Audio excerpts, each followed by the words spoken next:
Welcome back for the last segment of the first episode of The Honest Media. Now, this story disgusts me because you're not supposed to, whatever you wear, anywhere you go in this country is supposed to be fine. You can do a pride parade wearing a G-string and doing cartwheels down Main Street. That's supposed to be fine. Yeah. Women can wear whatever they want, no questions asked, because we don't live in a rape culture. If a woman wants to go out in a bra and a short pajama bottom, fine. Doesn't matter. This is America. Except third grader barred from wearing Donald Trump Make America Great Again hat to school. This is from Fox News. The principal told him, well, it could cause some violence. It could cause problems. What is that? Third grader. Third grader. Yeah. A third grader. So apparently a third grader is going to get jumped for wearing a Make America Great Again hat. Yeah. Yeah, they were afraid it was offensive and going to start fights. A third grader. Which, I don't know, from the story I read, some kids actually, I think, might have confronted him about it. 9-year-old Logan says Powers Ginsburg Elementary School officials said he had to take the hat off because it brings negative emotions to other children who don't like the presumptive Republican presidential nominee. Yeah. If you can't wear a hat in America that says Make America Great Again, what can you wear? I Hate America? I bet he could wear that one to school. Make America Mexico again? Yeah, Make America Mexico again. Yeah. Come on. What is the... That would be totally fine, I guarantee it. Oh, yeah. I guarantee it. That would be hilarious. The teacher would burst out laughing first thing in the morning. They would. They'd celebrate him.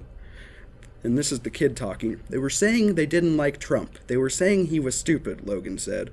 I had to explain to them what Donald Trump was actually doing. This is a third grader. A third grader is telling his teachers, his classmates, his whatever, the truth about Donald Trump. This is how mad of a world we're in. A third grader gets it. Yeah. But apparently the pundits and, I hate to say it, but this is from Fox News, and they write it like, well, this is to be expected. Well, it is to be expected in today's culture. Anything pro-America is bad. Yeah. And it has been bad they've been pushing that narrative for who knows how long, 20, 30, 40 years now. Well, our friend, the person I respect very much, at least, Stefan Molyneux, makes the case that the liberals have trained us to have an out-group preference. They want us to like Hispanics more than Americans. They want us to like Europeans more than Americans. They want us to like Muslims more than people who have the standard American Judeo-Christian background. It's going to be the death of the country. Nothing here matters. We don't matter. Everybody else. We're the perpetuators of everything bad in the world. White males. Yeah. Cisgendered males. There's that great Hillary meme of Hillary's victory, and the signs all say, "No cis white males allowed." I don't think it's far off at this point. Yeah, well, it's a sad state of affairs in this country today. You talk about hating America. You remember the last times the Dixie Chicks tried to spout their mouths off and sound intelligent?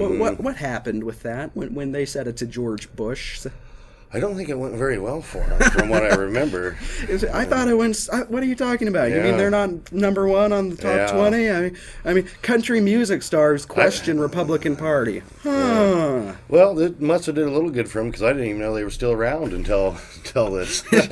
That's how they cling to fame. They spout their disgusting mouths off.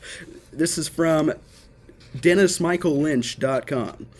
Dixie Chicks launch concert with huge, insulting anti-Trump mural. And I refuse to put this mural on television. No. But I'll say that he's got a cute little goatee like he's Beelzebub. Yeah. And some horns. And some horns, that's right, and the horns. And they're probably gonna give him a three-pronged whatever the hell you call it. Yeah. And say, look, see, Trump's the devil. Aren't we clever? Yeah. Aren't we smart? Aren't we cute? They must be. Yeah, who knows who they're for? Probably Hillary. Who else could they be for? I mean, my God. There it is. Yeah. It says right here that after they did it in 2003 with their comments on former President George Bush, who, but I don't agree with everything he did. I don't think he was a phenomenal president. Yeah, I agree. I think he was about 7 to 15 times better than the clown we've got now. I thought it was going to be hard to be worse than George Bush, and Obama blew him out of the water. He took the cake. Yeah. He took the cake. And you got to say, and Trump is on board. He says, yeah, Bush had problems. Jeb Bush tried to make the case of, he kept us safe. It's like, you ever go to the Ground Zero? What is that? The George Bush Kept Us Safe Museum? Yeah. I mean, come on. Yeah, the whole Bush family they're done. They need to be done. The Clintons need to be done. No more.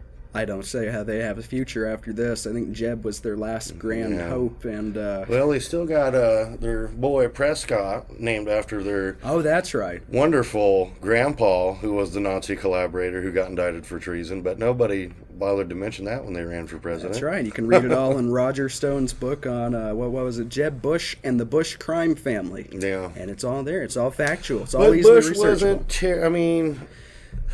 He wasn't great. He started the war on terror. He started toppling governments for no reason. But then what did Obama do? He said he was going to stop that. He said he was going to pull us out. He was going to do it smart.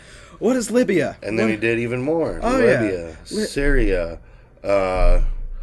multiple African countries. I don't know how Pakistan let him in to get Osama bin Laden. I mean, they didn't know what was up because, and get a load of this, the reports that I've read, Obama and the military was afraid that Pakistan would tip bin Laden off. Yeah. What? Mm-hmm. Did they know for all these years that he was holed up there in a mansion with his 15 wives and pornography? Well, I guarantee they knew where bin Laden was the whole time. Yeah, well, there was only one family that left the United States the day after 9/11. You know what family that was? What was it, the Saudi royals? The bin Laden family. Oh, the bin Laden family. Yeah, that was staying with George Bush the night before. Well, there's pictures, and I'm a big Reagan guy, but I think I think his thinking was probably destroyed and tilted and poisoned by the first Bush, who was, a CIA drug runner. Yeah. But there's pictures of Reagan meeting with, who is it, at the Taliban, right?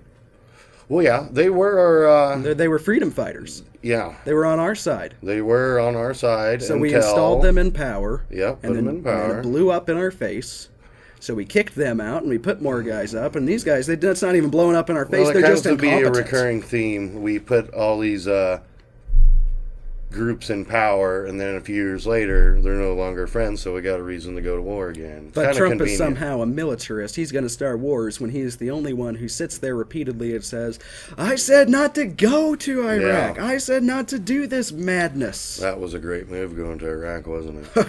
Destabilized the region. And destabilized the whole world, basically. Now we've got to worry about ISIS sneaking in through our southern border. Mm-hmm. Which it came out that the Obama administration was funding and is funding and Al-Qaeda. Well, they were funding ISIS. I mean, because ISIS, again, they were freedom fighters. Yeah. They were going to topple the disgusting, violent regime in Syria, and then we could have a pro-American regime. It came out about a year ago that Al-Qaeda was now our allies. Right. Do you remember that? I do. Yeah. Well, because then it became, there's Al-Qaeda and there's Al-Nusra. Mm-hmm. But I think we've hit about everything we can for this show. Thank you for joining us. I'm Tom Pappert. I'm Craig Chrysler. We're the Honest Media.